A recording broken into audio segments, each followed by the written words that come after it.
Social frame of reference. According to Irving Goffman, refers to the condition under which social relations are defined, that is, the implicit and explicit rules governing human behavior in everyday social settings.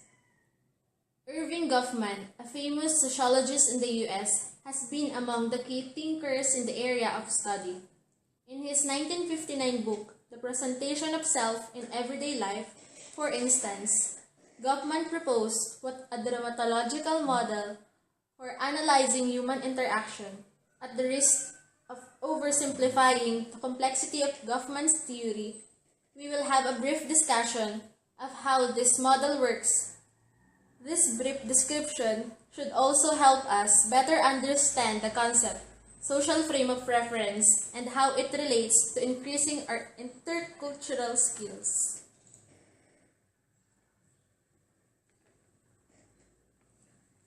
Implicit, having no doubts or reservations.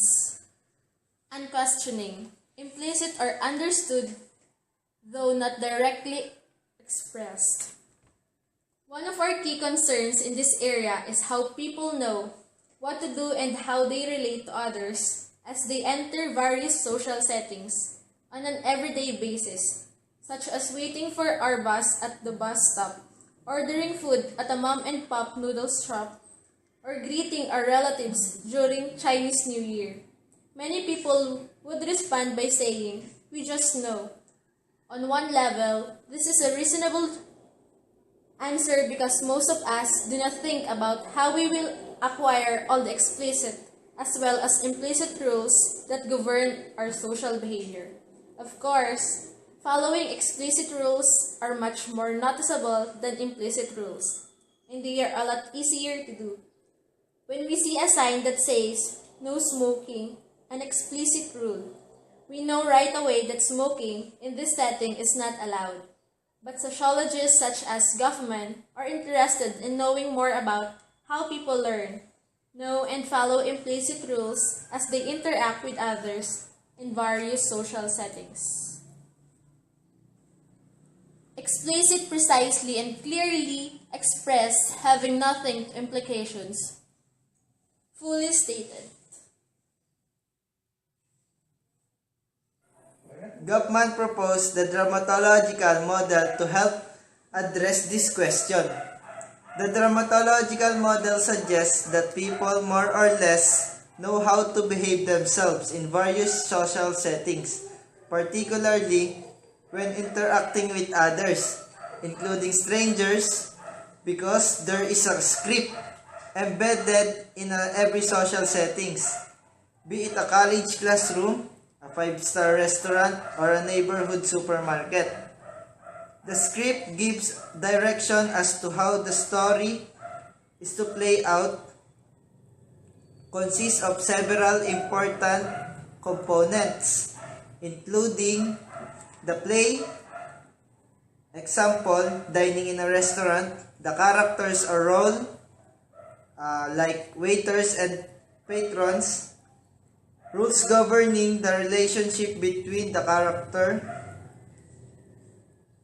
the dialogue, the set, the props, the costume, and so on. The direction embedded in the script are determined socially through trial and error, through negotiations, and most of all, through ongoing communication among people, through the lifelong process of socialization. We internalize all do's and don'ts. In the various social settings that we have to access to our personal life world. Their scripts are handed down to us over time. Since we are accustomed to the social script and know the consequence of not following them properly, we often fail to conform the specification or fulfill the expectations embodied in those social scripts. It is also important to note that all the social script are culture bound. For example, the script of a small noodle shop in the Philippines is most likely to be different from the script of a small noodle or pasta shop in a southern Italy, even though they are both noodle shop.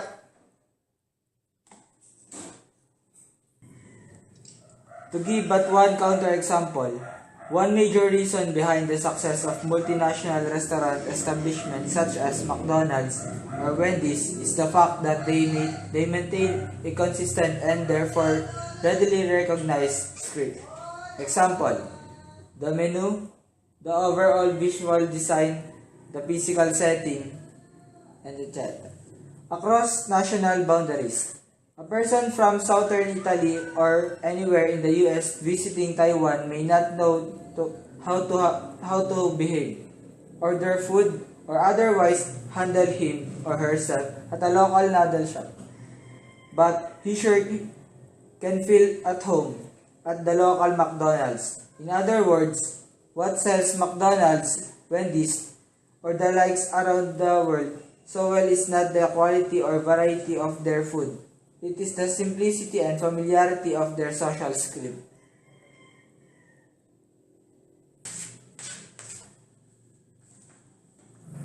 Important lesson. As we feel anxious when we go into social settings overseas because we are not familiar with their social script, our friends from outside of Taiwan similarly have the need to know in a relatively short period of time how they ought to believe or behave in a social settings in Taiwan that they are not familiar with.